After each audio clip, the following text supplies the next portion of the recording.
Hi, கியூட்டான குட்டி சுட்டீஸ்க்கும் அவங்களோட ஸ்மார்ட்டான பாசமான பேரண்ட்ஸ்க்கும் என்னுடைய அன்பு வணக்கங்கள். நான் உங்க மூவேரா.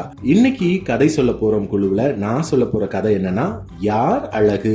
இந்த கதை ஏனியும் எறும்புங்கிற கதை தொகுப்புல எழுத்தாளர் உதயசங்கர் அவர்கள் எழுதியிருக்கக்கூடிய ஒரு கதை. வானம் பதிப்பகம் இந்த புத்தகத்தை வெளியிட்டு இருக்காங்க. இதனுடைய விலை 40 ரூபாய். கதைக்குள்ள போலாமா? யார் அழகு?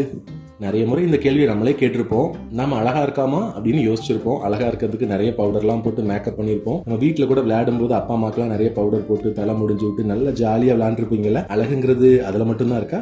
இந்த கதையோட முடிவுல தெரிஞ்சுக்கலாம். அது ஒரு அழகான காடு. அந்த காட்டுடைய பெயர் குருமலை. குருமலை காட்டுல அன்னைக்கு ஒரு பெரிய திருவிழா. அந்த காட்டுல புள்ளிமான், மிளா, நரி, குள்ளநரி, ஒழுங்கு, ஓணான், மரப்பள்ளி, அணில், எலி, சாரை பாம்பு, நல்ல பாம்பு, ராஜநாகம், கட்டு விரியன், கண்ணாடி விரியன், பச்சை பாம்பு, மஞ்சள் விரியன், மண்ணுளி பாம்பு, புறா, காட்டுக்கோழி, கௌதாரி, காடை, மைனா, சிட்டுக்குருவி, தவிட்டுக்குருவி, கருங்குருவி, பனங்காடை, மரங்கொத்தி, நீலச்சிட்டு, தேன் சிட்டு, மயில், கருங்குயில், புள்ளிக்குயில். அப்பாடா, இதை சொல்லும் போதே எனக்கு மூச்சு வாங்குது. இவ்வளோ உயிரினங்கள் கொஞ்சம் தான் நான் சொல்லியிருக்கேன். இன்னும் நிறைய இந்த காட்டுல இருக்கு. இதுல நிறைய தான் நீங்க பார்த்திருக்க மாட்டீங்க, கேள்விப்பட்டிருக்க கூட மாட்டீங்க. கூகுள் பண்ணி பாருங்க, அப்பா அம்மா கிட்ட கேளுங்க. இந்த பறவைகள், இந்த விலங்குகள்லாம் எப்படி இருக்கும்னு தெரிஞ்சுக்கோங்க. இந்த எல்லா விலங்குகளும் ஒன்னா கூடி வருஷத்துக்கு ஒரு முறை இயற்கையை போற்றி திருவிழாவை கொண்டாடுவாங்களாம். அந்த விழா நடக்கிறப்போ நிறைய கலை நிகழ்ச்சிகளும், ஆட்டம், பாட்டம், டான்ஸ்னு நீங்க எல்லாம் டிஜே போட்டு ஆடுவீங்களே, அந்த மாதிரிலாம் நடக்குமா. பாட்டு போட்டி, பேச்சு போட்டி, நடன போட்டி, ஓட்டப்பந்தயம், சடுகுடு, பாண்டி, கிளித்தட்டுன்னு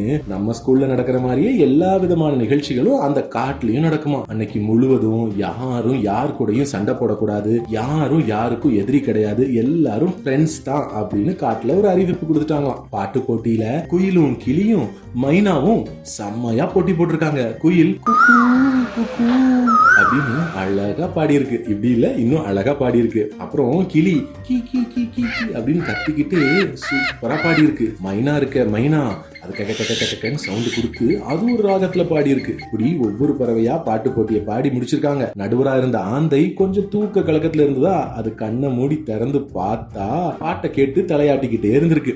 ஆந்தையாருடைய தலையாட்டலை பார்த்து குயிலும் கிளியும் மைனாவும் இன்னும் சத்தமா பாட ஆரம்பிச்சிட்டாங்க. காடு முழுக்க அந்த ஒளி எதிரொலிச்சிருக்கு. காட்டோடைய அமைதியில இந்த பாட்டு ஒளி எல்லாருக்கும் கேட்டிருக்கு. அடுத்து நடன போட்டி. நடன போட்டிக்கு நடுவரா யார வச்சிருக்காங்க தெரியுமா? நத்தையார வச்சிருக்காங்க. நத்தையார் நடுவரா இருக்க மயிலும் கோழியும் புறாவும் சூப்பரா டான்ஸ் ஆடி இருக்காங்க. மயிலோட நடனம் நம்ம பார்த்திருப்போம். கோழி புறா கூட டான்ஸ் ஆடும், அதையும் பார்த்திருக்காங்க. ஆமை அண்ணனடை போட்டு வந்திருக்கு. நத்தை தன்னோட சங்கு முதுக ஆட்டிக்கிட்டே வந்திருக்கு. முயல் நீண்ட காதை ஆட்டிக்கிட்டே துள்ளி துள்ளி வந்திருக்கு. நரி இருக்குல்ல, அது வாழை சுருட்டிட்டு பம்மி பம்மி வந்திருக்கு. ஏன்னா எல்லா அனிமல்ஸும் இருக்காங்க, இன்னைக்கு சண்டை போடக்கூடாதுன்னு வேற சொல்லிட்டாங்களா. பாம்பு தலைய தூக்கி தன்னோட படத்தை காட்டிக்கிட்டே வந்திருக்கு.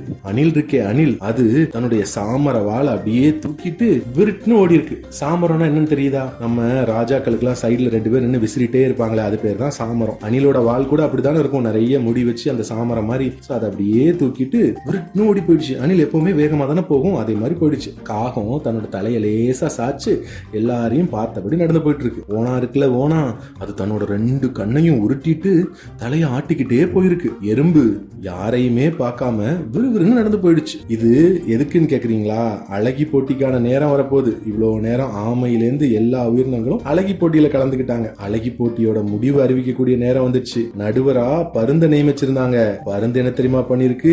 தன்னுடைய பெரிய சிறகுகள்லாம் விரிச்சு மடக்கி யார வந்து நம்ம அழகியா அப்படியே அறிவிக்கலாம்னு யோசிச்சுக்கிட்டே இருந்திருக்கு. அப்புறம் கொஞ்ச நேரம் தன்னுடைய அழகை வச்சு இறக கோதி விட்டுக்கிட்டே இருந்திருக்கு. எல்லாரும் காத்துக்கிட்டு இருந்திருக்காங்க. ஏன்னா பாட்டு போட்டியில யார் ஜெயிப்பான்னு எல்லாருக்கும் தெரியும், நடன போட்டியில யார் ஜெயிப்பான்னு எல்லாருக்கும் தெரியும். ஆமா, பாட்டு போட்டியில குயில் தான் ஜெயிக்கும், நடன போட்டியில மயில் தான் ஜெயிக்கும். ஆனா இந்த அழகி போட்டியில அண்ணனடை போட்டு எல்லாருமே வந்தாங்க. அவங்க ஸ்டைல்ல விதவிதமா நடந்தாங்க. அப்ப அதுல யார் ஜெயிக்க போறாங்கறத தெரிஞ்சுக்கிறதுக்காக எல்லாருமே ரொம்ப ஆர்வமா இருந்தாங்க. அழகி போட்டியோட அறிவிப்பு தான் எல்லாருடைய எதிர்பார்ப்பாவும் இருந்துச்சு. அழகி போட்டியில யார் ஜெயிக்க போறாங்க அப்படிங்கறத எல்லாரும் எதிர்பார்த்து காத்துட்டு இருந்த நேரத்துல அழகி போட்டியோட முடிவை வந்து அறிவிக்கிறதுக்கு தயாரானாங்க.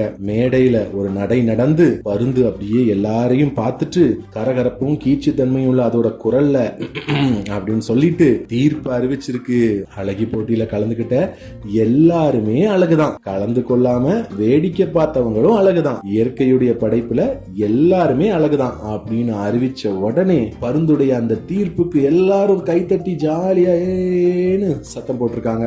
உண்மைதான குட்டீஸ்? அழகுங்கிறது நம்ம முகத்துல இல்ல, நம்முடைய மனசுல தான் இருக்கு. எல்லார்கிட்டயும் நீங்க அன்பா இருந்தீங்கன்னா, எல்லார்கிட்டயும் பாசமா பேசுனீங்கன்னா நீங்க எல்லாருக்கும் அழகா தெரிவிங்க. உங்க ஃப்ரெண்ட்ஸை பார்த்து நீ கருப்பா இருக்க, நீ குண்டா இருக்க, நீ ஒல்லியா இருக்க, நீ கட்டையா இருக்கன்னு சொல்லி கிண்டல் பண்ணக்கூடாது. எல்லாருமே இயற்கையோட படைப்புல அழகானவங்க தான். சோ உங்க ஃப்ரெண்ட்ஸை பார்த்தோ யாரை பார்த்தோ உருவத்தை வச்சு கேலி பண்ணாம உள்ளத்தை பாருங்க. அன்பா இருந்தா அவங்க அழகுதான். நீங்களும் எல்லார்கிட்டயும் அன்பா நடந்துப்பீங்கல்ல, அப்ப நீங்களும் அழகுதான். நீங்க தான் அழகு. இந்த கதையில இருந்து உங்களுக்கு என்ன தெரிஞ்சிச்சு? எப்பவும் எல்லார்கிட்டயும் அன்பா இருக்கணும்னு புரிஞ்சுக்கிட்டீங்களா? அதையும் வாழ்க்கையில ஃபாலோ பண்ண ட்ரை பண்ணுங்க. மீண்டும் இன்னொரு நல்ல கதையோட உங்களை வந்து சந்திக்கிறேன். அதுவரை உங்களிடமிருந்து விடைபெறுவது உங்கள் மூவேரா. இந்த கதை உங்களுக்கு பிடிச்சிருந்துச்சா? இந்த கதையில ஏதாவது ஒரு காட்சி உங்களுக்கு ரொம்ப பிடிச்சிருந்ததுன்னா அந்த காட்சியை நீங்க ஒரு படமா வரைஞ்சு எங்களுக்கு அனுப்புங்க. அதற்கு பரிசு காத்திருக்கு. பாய்.